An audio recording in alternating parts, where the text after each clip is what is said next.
Yo, what's up? I see you're with the friend today. You know what it means? That it's time to release this horror game stop. Yes, exactly. We're gonna look at some of the best horror games that I played last year and I wanna show you them and basically hear your opinion about it. So I hope you're not gonna piss yourself. Haha, that was a joke by the way. Anyway guys, as you all know, I'm a huge fan of the horror games, so today I want to present my top from the last year. So these all the games that I played from the last year, they're all horror games and all are super cool. There's gonna be a few honorable mentions, but well, we're gonna skip that and it's gonna be in the end. Anyway, I'm really interested in your opinion about it, so let's not waste your time guys. And let's just drop in and see what are these games. Boom, let's go. So first of all, I wanna say this is not actually a ranked top. So basically all the games that are coming in here are literally like the ones that I like. They're not in specific order guys, calm down. Anyway, I'm going to start with the one that is I think the most unique horror game on the market right now, The Medium. Well guys, if you like horror games to lean more into the physical scare kind of thing more than jump scares, then The Medium is gonna be exactly what you're looking for.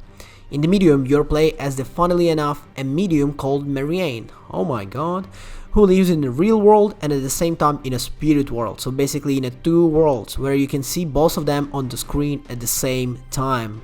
Well, the game looks really amazing. The world looks amazing and everything looks around very well done. This is why this game actually takes a lot of your video card time. Well, as Marine you travel to an abandoned hotel looking to find the answers behind the visions of a dead girl. What follows in a story with the planet twists and unsettling characters bolstered by an atmospheric score which works together to form a classic and clever horror game. The Medium is a not long game, clocking up around 11 hours of play. But this is an Xbox exclusive packs with a lot of good stuff into the time that you could really scratch and itch for a short, sharp thrill between a long and open world game. The Medium shows that the best horror games don't necessarily need to rely on the jump scares and cliches. Instead, the Bloober team has crafted an unwavering psychological horror bolstered by its unsettling characters, tailored mode, score and often unpredictable story. However, the pacing issues in the later part of the game makes it difficult at times to keep up with the narrative and at times it felt like the game was too linear. There's gonna be few pros that I give for this game, a gripping story with plenty of twists, fixed camera gives a retro horror vibes, it actually doesn't rely on jump scares, score elevates atmosphere, terrifying and unique adversary. But there's always some cons, and the cons is basically that it's very hard to keep track of the story. Sometimes you're losing the pacing near the end, and it might be too linear for some of you. It is available on the platforms such as Xbox Series X and S and the PC. You can also get it from the Xbox Game Pass. Well, my dear colleagues from PlayStation and my friends, I have to say sorry on this game for you, you are skipping it. But believe me, in this top is gonna be some game that you can play exclusively on PlayStation. Let's move on. Yo, and for the second game, I chose the game that is basically a sequel to the first one. I was thinking to basically put both of these games into this video, but I ended up getting only Little Nightmares 2 as the sequel. Joining the Little Nightmares on our list as one of the best horror games, which as I already said is a sequel to Little Nightmares. It's another unique and atmospheric game that actually improves on many aspects of the original. In the Little Nightmares 2, you play as a little boy named Mono, who joins the forces of the Six, the protagonist of the original game, to survive the terrifying city of the Pale City. Like the original, this is a puzzle platformer that inspires the fear and gets your heart racing in a new and creative ways. Its disturbing visuals, creepy atmosphere are likely to stay with you long after you put the controller down. The game really made in a very amazing way. It actually gives you another unique view. So as you see right now, we have two games that are super unique, not how every basically horror game would go in. And I have to say that if you haven't played Little Nightmares 1, you should start with the original one first, then move on to Little Nightmare 2. Because there's not gonna be a big downgrade in the graphics obviously, because the game is made in this kind of vibey atmosphere in terms of the graphics. And finishing and summing up on this game, where it proceeds defeated with the fear. This time around, the developers, they had fully delivered on the promise with the playable, literally nightmare. While patches of clunky combat and frustrating platformers slightly mar for the experience, overall, the Little Nightmare 2 is a dingly delight. If you're after unique and atmospheric horror, you need to try this one. Well, and you know, Resident Evil Village is coming in, so you're gonna go to the classic ones. So let's discuss the few pros and then cons. The pros are stunningly realized, terrifying world. Then you have a clever puzzles and the designs that constantly keep on surprising you. And each new local is more harrowing than the last one. And obviously there is few cons. The lack of the precision that hurts platforming, a little bit clunky combat, and maybe too grimdark for some. Anyway, let's move on to the third game in today's top. Okay, and as I promised you guys, today and now and at this time, and as we say in Spanish, aquí, ahora, we're gonna look at the PS exclusive. It's going to be something you all already know, because it's this not exactly a new game, but this is a really unique game one more time. We all wanted a teen slasher movie at some point, but it's a genre that's surprisingly uncommon in the gaming world, probably because it's way too hard to get it right. Fortunately, this game that you see right now on your screens, Until Dawn, is the game that succeeds in combining the slasher movie tropes with a video game format. While I played this game 3 years ago, I played it literally 2 months ago, and it's still amazing. This is a PS4 exclusive that you can literally play right now on PS5 too, as the backwards compatibility mode, but it grows up in a game where you start as the group of teenagers going to a trip to a remote cabin, then you go to the mountains, you go to some place, and then one of you are dying. Wow.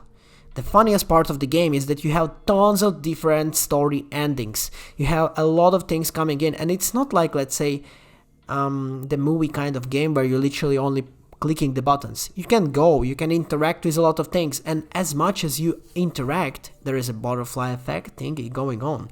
You literally, depending on how the game will end for you. I'm not sure how many exactly endings the game has. I think around maybe 4, 5, where you actually can kill all of them, or you can maybe make them all survive. I mean, except few of them which are needed to be dead. Anyway, we are gonna move on this one.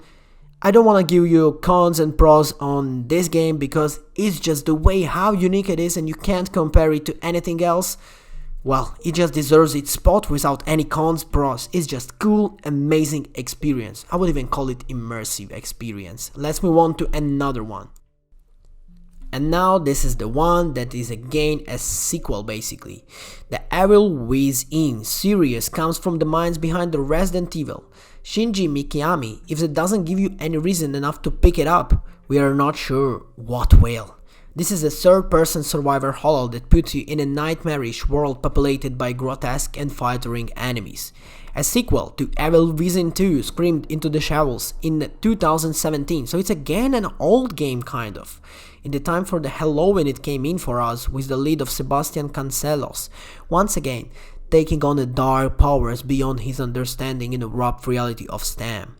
In some ways, in the regular horror fame, its slimly idyllic town, dark supernatural forces lost a little grip up and end, but the way it bans a classic horror stalking with more modern action elements with a real sense as a powerless, the fuel, ongoing terror making a must play for the fans of the genre. I can say that you again need to try this game both literally from the original one and going into the sequel later on. They are connected, not like 100%, but it is connected, and you better experience the first one first, move on to the second one and enjoy the whole experience all together. Let's move on to another one in this top. Okay guys, I think at this point it is enough of some, let's say, single player games. Maybe we need to look at something that is multiplayer. Well, so actually when I was thinking of putting some multiplayer game, I had two on my mind. And when I say which one is in the top, you will already know which one I didn't mention. So the one in the top, as you already see on the screen obviously, is Dead by the Deadlight. Oh, Guys, this one stands out in the list just because it's a horror multiplayer experience, one where a single player can take a role of the savage serial killer while 4 others just literally try to survive for their lives. Well, obviously when I mention this game, I need to say that there is a Friday the 13th, which in my opinion is a little bit obviously different to Dead by Daylight, well, just because the way how you can finish the game, like the multiplayer session. But the one thing that pushes Dead by Daylight higher over the Friday the 13th and makes it more let's say favorited for me, I would say is one thing, and it's called the updates. The Dead by Daylight is keep on constantly getting all the updates, the tons of DLCs. You have a lot of different, I don't know, characters from starting from the Texas Chainsaw My Scare and all of these kind of things and all of unique things. Then you have the cooperation with Silent Hill. Oh my god, there is so much things going on in this game. It's a really thrilling twist on usual PvP battle combat, with a host of original characters, each with their own advantages, and they all play as their survivor or the killer. There are plenty of tricks and strategies to execute in each map, with a character's progression system. Oh my lord, this is just an amazing experience in the multiplayer as the horror. For the horror junkies out there, you can also unlock on the route characters like I mentioned from the Soul, Nightmares, and Elm Street or the Texas Chainsaw Massacre. Well guys, this one is again something that if you want a multiplayer game, you need to pick it up. Obviously the pros is going to be that it's a multiplayer game, the cons is going to be that there is some bugs. But come on, in nowadays world, most of the games have bugs, just because of how big is the gaming industry. Anyway, you can pick this game up on the different platforms, starting from PlayStation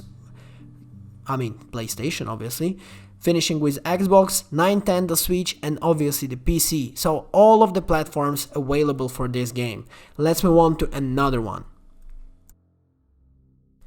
So another one in this list is coming from the developer behind of an Until Dawn.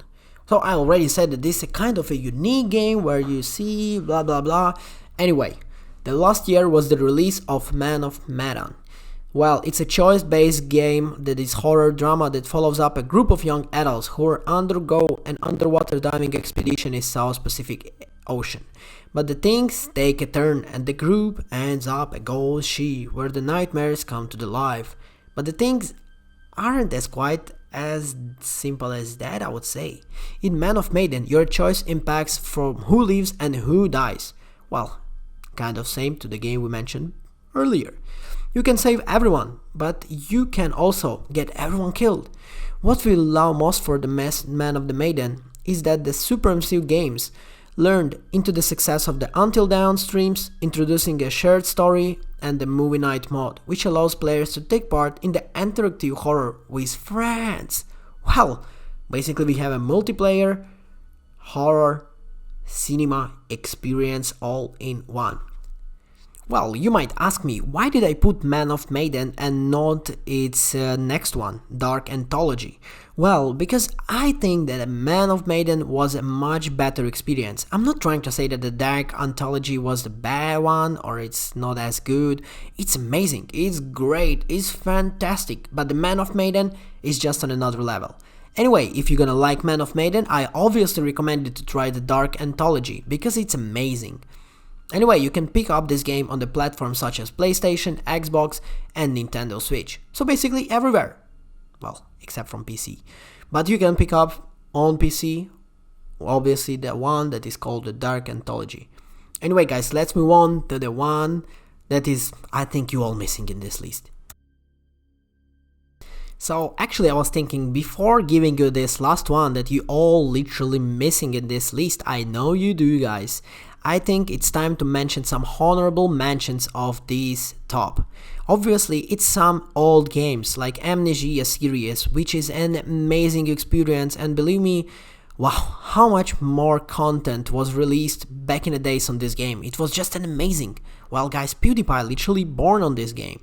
Then you have games like Soma, you have Alien Isolation, you have an amazing Left 4 Dead 2, one of the first horror gaming experience in a multiplayer that is all-time classic. And while we are waiting literally for the release of the new one, well, you can still play this old one.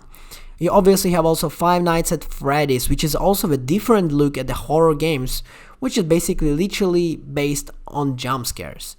And I couldn't mention Outlast series, but I think at this point everybody knew about the Outlast and everybody played it, both first one and the second one.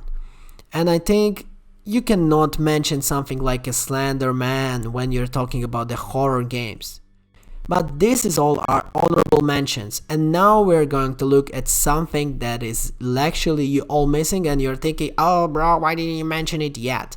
Here now I'm mentioning these 3 games at once, and they are yes, Resident Evil series. Oh my god.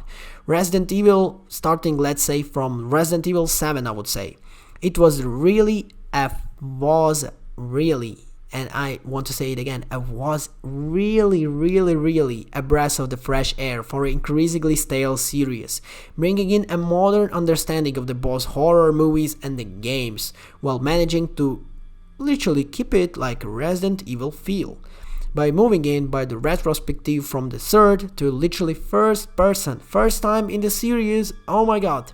And well, a small remark, now we are waiting the Resident Evil 8 Village, which is also going to be first person. Wow, this is actually great. I know some fans don't like it, but I really love it. One of the best things about Resident Evil 7 is that you can literally play it in VR. Oh god, guys, if you have VR, let's say from PlayStation, or you maybe have Oculus, or maybe have HTC Vive, guys, try this game out. If you're not afraid of getting a heart attack, try this out. And a great story, tight gameplays.